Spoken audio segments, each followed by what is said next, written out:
Hi అండి, welcome to అమ్మ భక్తి మందిరం. మన భారతీయ జ్యోతిష్యంలో నవగ్రహాల గురించి అందరికీ తెలుసు. కానీ అందరిలోకి ఎక్కువ భయం కలిగించే గ్రహాలు రాహుకేతువులు. రాహుకేతులు అసలు ఎవరు? వాళ్ళు గ్రహాలేనా? జాతకంలో ఉంటే జీవితాన్ని ఎలా మార్చేస్తారు? అసలు రాహు కేతువులు ఎవరికి భయపడతారు? ఈ వీడియోలో పురాణ కథనంతో పాటు జ్యోతిష్య రహస్యాలను పూర్తిగా తెలుసుకుందాం. రాహుకేతువులు నిజమైన గ్రహాలు కావు. వీటిని ఛాయాగ్రహాలు అంటే షాడో ప్లానెట్స్ అంటారు.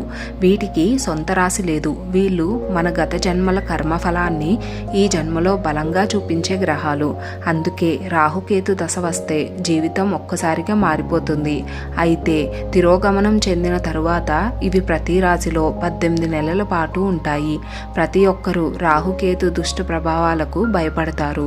అందరినీ భయపెట్టే ఇద్దరు ఒకరికి భయపడతారు. అతను ఎవరో కాదు, శ్రీ మహావిష్ణువు.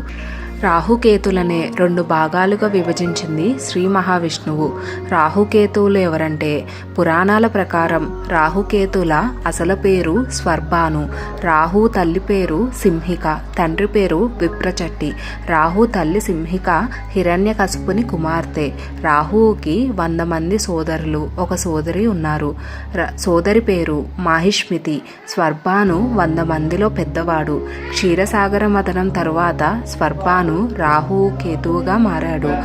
రాహువు కేతువుగా ఎలా మారాడంటే, సముద్ర మథనం నుంచి అమృతం వెలువడిన తరువాత అమృతం కోసం దేవతలు రాక్షసుల మధ్య వివాదం చెలరేగింది. అప్పుడు శ్రీ మహావిష్ణువు మోహిని రూపంలో ప్రత్యక్షమయ్యాడు. అతని అందానికి ఆకర్షితులై దేవదానవులందరూ మోహినీదేవి మాట వినడం ప్రారంభించారు. మోహిని పథకం ప్రకారం దేవతలను రాక్షసులను వేర్వేరు వరుసల్లో కూర్చోబెట్టింది. రాక్షసులకు ద్రాక్షరసం ఇచ్చి దేవతలకు అమృతం ఇవ్వడం ప్రారంభించింది. అయితే మోహిని చేస్తున్న మోసాన్ని గ్రహించిన స్వర్బానుడు దేవుని రూపం దాల్చి సూర్యుడికి చంద్రుడికి మధ్య కూర్చున్నాడు. ఈ విషయాన్ని గ్రహించిన సూర్యచంద్రులు మోహినికి సైగ చేసి చెప్పారు. వెంటనే శ్రీ మహావిష్ణువు తన సుదర్శన చక్రంతో స్వర్బానుడి తలను కంచాడు. అయితే అప్పటికే స్వర్బానుడు కొన్ని చుక్కల అమృతాన్ని తాగి ఉన్నాడు. సుదర్శన చక్రం స్వర్బానుడిని తల మొండెం వేరు చేసిన అతను అమరత్వాన్ని పొందాడు. అప్పుడు బ్రహ్మదేవుడు స్వర్బానుడికి ఛాయాగ్రహంగా రాహుకేతు హోదాను ఇచ్చాడు.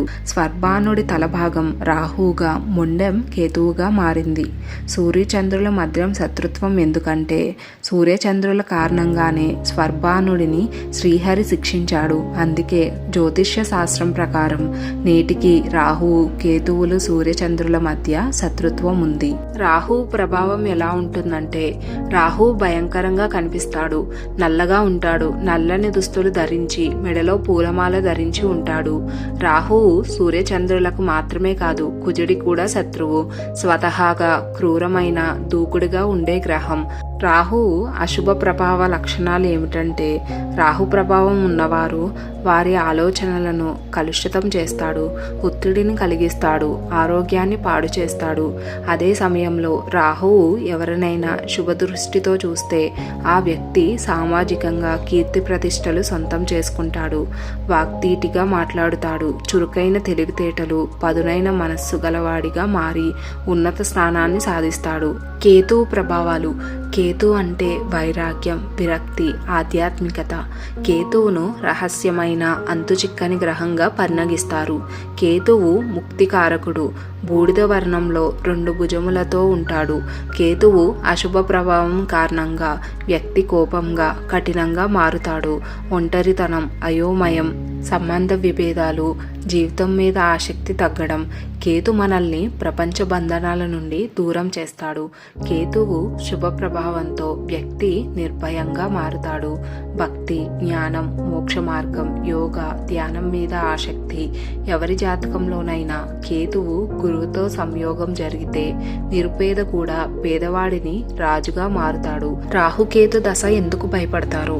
ఎందుకంటే ఈ దశలో జీవితం ఒక్కసారిగా ఒక్కసారిగా తలకిందులవుతుంది. దాచిన కర్మఫలాలు బయటపడతాయి.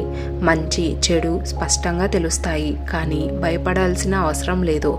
ఈ దశ మన జీవితానికి పాఠాలను నేర్పుతుంది. రాహుకేతు శాంతి పొందాలంటే శివనామస్మరణ, హనుమాన్ చాలీస పఠనం, దుర్గాదేవి ఆరాధన, సత్య మార్గంలో జీవితం, అవసరమైన వారికి దానం. రాహుకేతులు శత్రువులు కాదు, వాళ్ళు మన కర్మ గురువులు.